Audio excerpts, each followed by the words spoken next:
September 3rd, 2024. Well, we're still having a little bit of a debate about the debate, as I understand it, which is scheduled for September the 10th, and that'll be next Tuesday, I believe. And so far, Kamala Harris's team is acting up and apparently wanting to be able to engage in some crosstalk in the debate, and therefore wants all microphones on throughout the debate, even when it's not the other person's time to talk, which has usually been the way these things have been done, and I think actually made the debates worse overall because, well, the crosstalk doesn't necessarily clarify things, and anyhow, that's the way that goes. Although, even if they do go with the microphones on, it still seems like Trump would have a pretty good advantage considering the record they're running against. Of course, we do have liberals asking the questions, and of course, they may very well be working a lot more to help her out than they were to help Biden out, since I think the Democrats had a plan to get Biden out of the race, and the way the Biden Trump debate went down seemed to be instrumental in that. Something that apparently Trump didn't realize was happening to him at the time, perhaps. But I don't want to go through that again. I have, but anyhow, so that's still. I think as of this recording, this is still up in the air, and nobody's.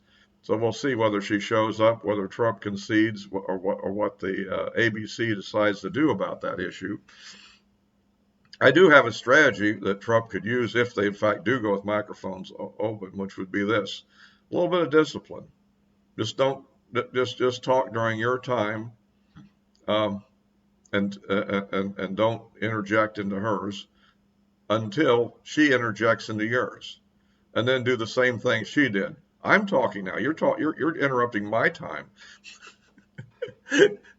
So in other words, let her commit the sin first and call her on it, rather than you committing the sin first and having her call you on it. Interesting strategy. Anyway, that's one I would propose if that happens. Although I would prefer the microphones off. I think there's a lot to me, there's a lot to hold her to account for. And if he's prepared for the debate properly, as he was for the one with Biden, and disciplines himself a little bit, regardless of how they set the microphone rule, it should work out okay. So, but and looking at the polling, I guess we can get into some of that.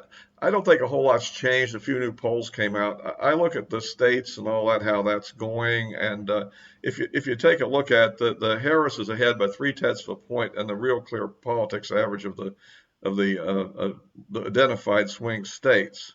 A lot of that is actually due to the fact there's a few polls in those averages that are probably, either early or off. I mean, I'm very suspicious of the Bloomberg Morning Consult polls or the New York Times Siennas overall, although it isn't always the case. I mean, look at the one in Wisconsin where they have Harris up by 8%. I doubt she's really up by 8% in Wisconsin.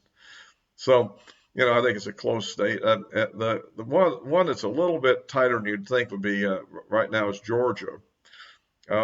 And I guess that it seems like maybe that it's inspired a bit of a rebound, maybe in the black female vote, perhaps, has kind of come home to that or at the moment. Although, I think there's some stray polls in there that are questionable, and we'll just have to see how that plans out.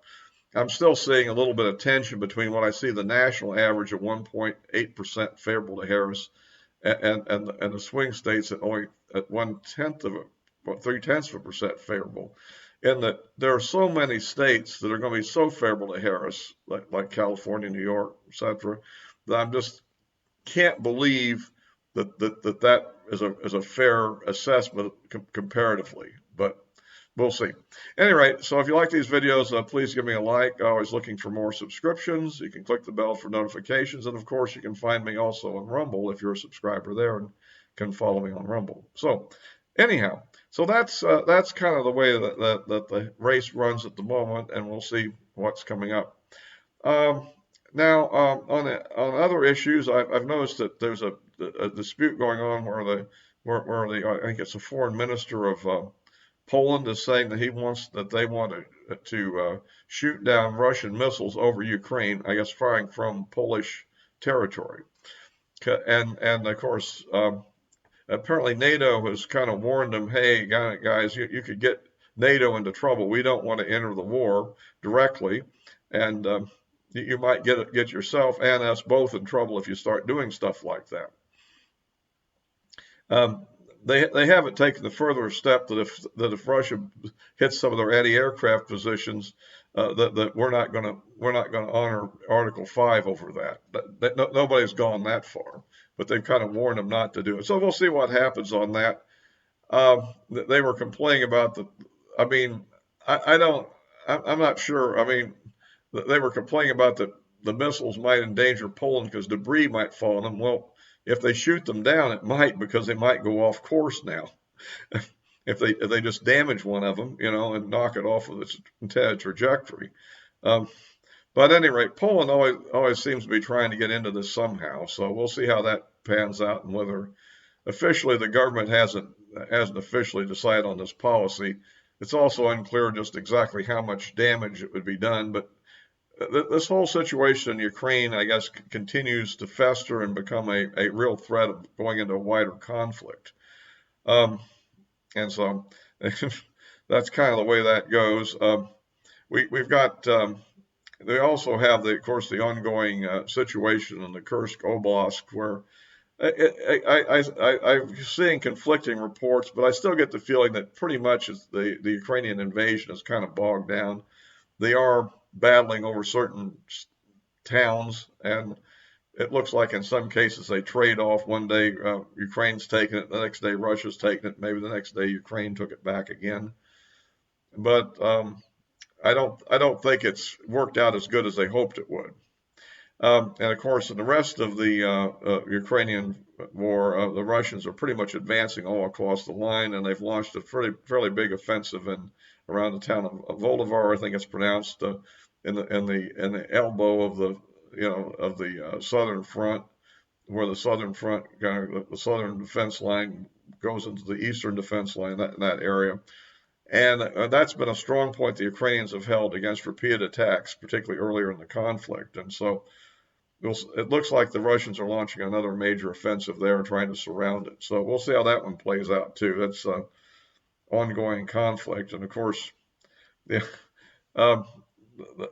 other issue that I would mention, going back to the campaign, is that there's a big brouhaha about some pictures that Trump took with some of the family members of the 13 people killed during the withdrawal from Afghanistan, and the Democrats are making some hay out of this, and supposedly somebody was complaining that they were pushed aside or something. I'm not sure what actually happened, but now it looks like that several members of the family members of the 13 dead service people have spoken out in favor of what Trump was doing. So I'm not sure that engagement is going to work out too favorably for the Harris campaign. We'll see how that plays out.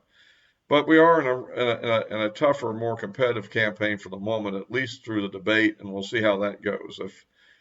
If Trump can score very well in the debate, I mean, after all, her as I mentioned in the previous video, her interview didn't even thrill the liberals that much. But maybe there was no extreme showstoppers in it, but it didn't look that good.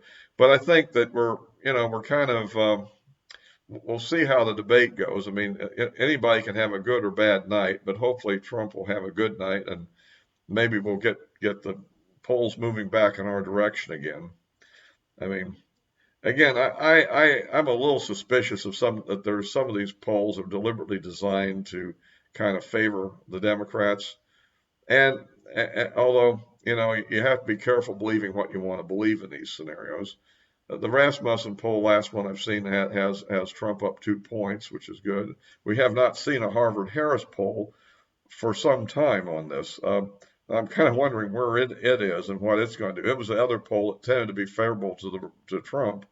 Of course, that was against Biden, so we haven't seen one against Harris lately. So that's another one I'd be interested in seeing.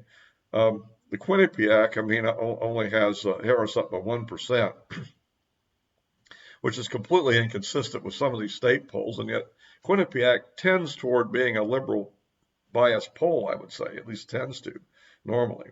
So anyway, so that's kind of how that goes. So anyway, I'll wrap this up for now. As always, of course, I'll be post this on YouTube and Rumble, and this is my social media accounts are in the description below. So all until next time.